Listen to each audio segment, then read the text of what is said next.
On May 19th, 2005, Michael Burry made a series of trades that would change his life, and eventually, the world's economy. He bought $60 million worth of credit default swaps from Deutsche Bank, betting against the U.S. housing market. Back then, almost no one understood what he was doing. His investors questioned him. Wall Street mocked him. But Burry didn't care, because when he looked at the numbers, he saw something no one else wanted to see. A bubble waiting to burst 2 years later, the bubble did. The housing market collapsed, global banks crumbled, and Michael Burry walked away with $100 million in personal profit and a reputation as the man who saw it coming. But what most people don't realize is that Burry never saw himself as lucky. To him, predicting disaster wasn't a gift. It was a curse.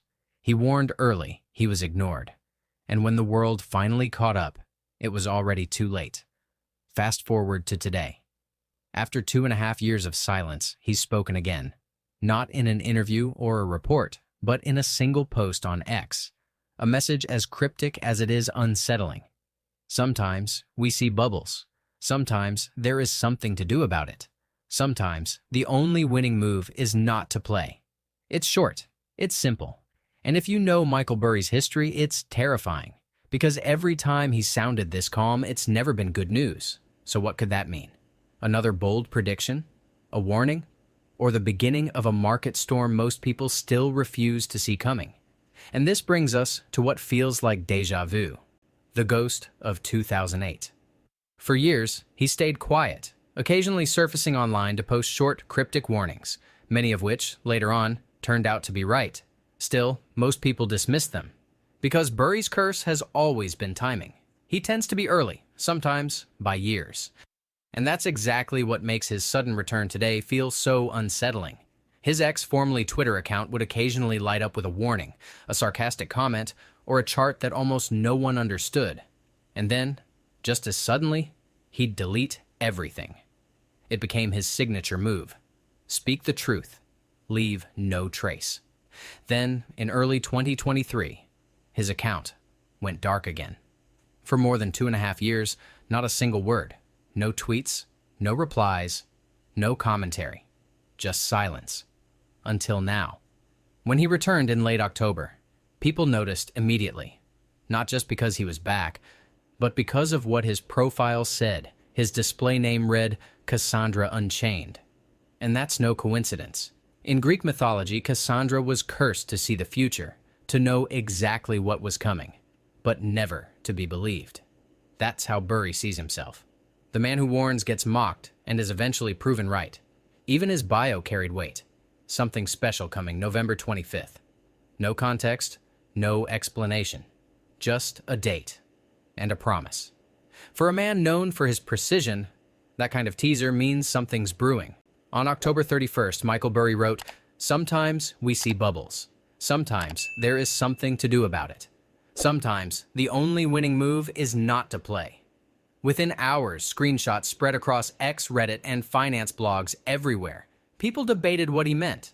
Was this a warning about tech stocks, a message about the AI boom, or was Burry stepping back from the market entirely? The wording itself was deliberate. Sometimes we see bubbles. He's talking about awareness, the moment when hype replaces logic. Sometimes there's something to do about it. That's action. The moment to profit from the madness, and sometimes the only winning move is not to play. That's restraint, the hardest move of all. It's patience when everyone else is chasing returns. Now, to understand what might have pushed Burry to post that message, we need to look at what's happening in today's market and what he's been posting about since his return. Because beneath that one tweet, there's a much bigger story unfolding.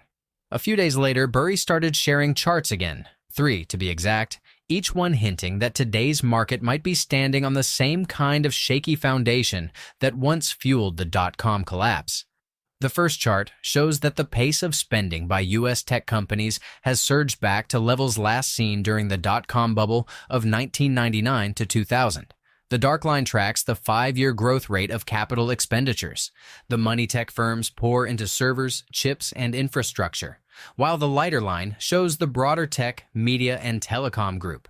Right now, the tech sector's spending growth is running around 18%, almost identical to its pre-crash peak a quarter century ago. That means companies are once again investing far ahead of actual demand, convinced that today's innovations, AI, cloud, and data centers, will justify massive expansion. But history says when CapEx climbs this fast without equally strong profits behind it, it often marks the final stage of a boom.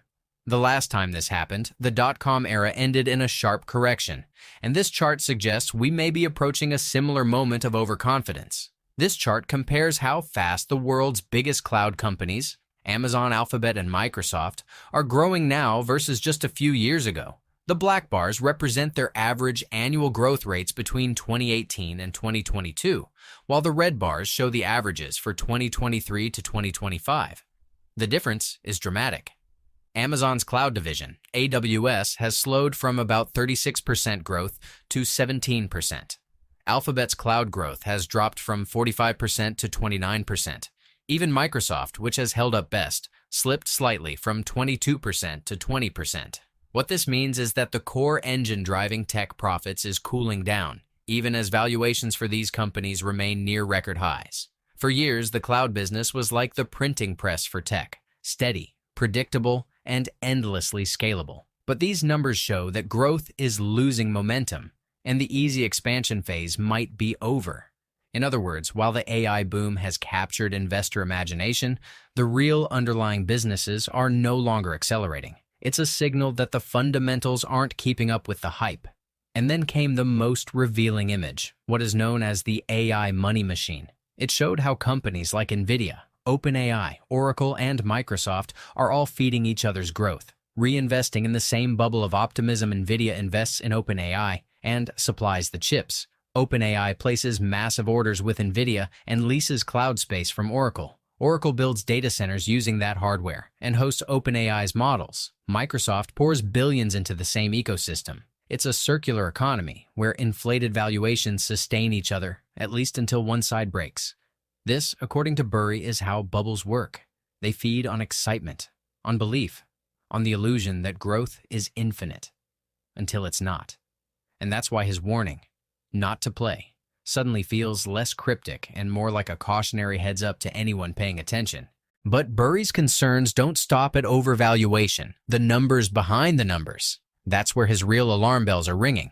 In his pinned post, he accused some of the biggest names in tech of using accounting tricks to make their earnings look stronger than they really are. It's not a flashy accusation. It's something most people gloss over. But for Burry, that's exactly where the danger hides. He wrote about companies understating depreciation by extending the useful life of assets.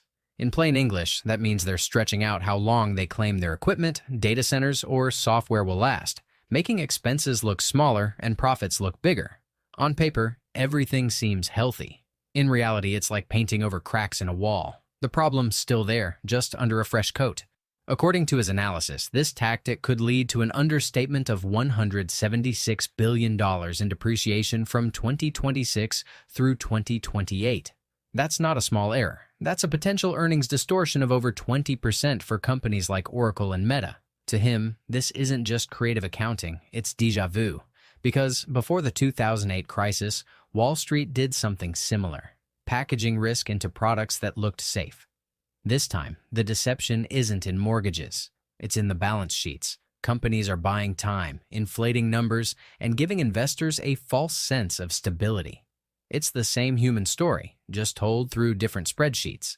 Every time Michael Burry surfaces, it's never just about one company or one chart. It's about the pattern, the psychology, the cycle that keeps repeating because human behavior never really changes. And if there's one thing Burry has studied more than numbers, it's people. The greed, the optimism, and the fear that move markets like tides. In his recent posts, you can sense that tone again. Not anger, but disappointment. He once called the current environment the greatest speculative bubble of all time in all things.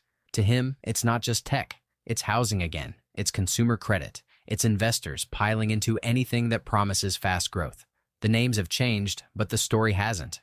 Look at what's happening today. Artificial intelligence is the new gold rush. Companies are raising valuations not on profits, but on possibilities. Everyone's chasing the next big thing, just like the dot-com frenzy in the late 1990s. Back then, people believed the internet would change everything. And it did. But that didn't stop the market from collapsing under its own weight. First, Burry knows this cycle by heart. He's watched investors call him a pessimist before every crash, and a genius after. But what he's really pointing out isn't doom. It's discipline. He's reminding people that optimism without accountability leads to the same place every time. Inflated valuations, crushed confidence, and a painful reset. That's why his warnings hit differently. They're not emotional, they're analytical. He isn't rooting for failure. He's warning about patterns, because the same forces that built the last bubble are alive and well today. And if history repeats, as it often does, we might be closer to the burst than most investors think. Michael Burry's line, "The only winning move is not to play," isn't about quitting. It's about discipline. He's signaling investors that when markets turn irrational, the smartest move is often to step aside. Burry's strategy has always been patience over panic, waiting for fundamentals to matter again. In the 2000s, people said, housing never goes down. Today, it's AI can't fail. The words change, but the psychology doesn't. When he says, the only winning move, he's borrowing the phrase from an old film, War Games, where a computer realizes that in certain games, the only way to win is not to play at all. For Burry, not to play means protecting your capital when others are chasing euphoria. And this time, he's not just warning, he's acting on it. Recent regulatory filings show that his firm, Scion Asset Management, has placed put options worth over $1 billion against some of the most hyped AI stocks on the planet. Roughly $187 million against NVIDIA Corporation and another $912 million against Palantir Technologies. So when he says the only winning move, he's not just quoting a movie, he's showing it through his portfolio. While others rush to buy the story of infinite AI growth, Burry is positioning for the moment when reality catches up, because for him and for anyone watching closely, not to play doesn't mean fear. It means waiting for the fever to break, for prices to meet reality, and for opportunity to return once the noise fades. If there's one thing Michael Burry doesn't do, it's leave details to chance. So when his bio suddenly read, "Something special coming November 25th, people took notice. He's not promoting a product. He's not teasing a book. This is Burry. Every word carries intention. So what could it mean? Maybe he's preparing to release new research, a deep dive into accounting manipulation, or an updated macro thesis. Or it could mark the timing of a major move in his personal portfolio, maybe a new big short.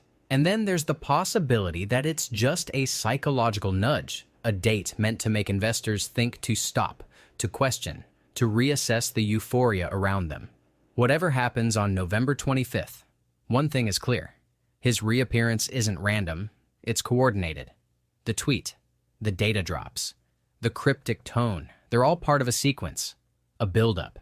And if history is any guide, when Burry starts dropping breadcrumbs, it's usually because he already knows where the trail ends. He's not shouting crash. He's signaling watch closely. And this time, maybe the world finally will want to know Burry's 4 patterns that always show up before every major crash in the last 500 years, and how they're appearing again right now.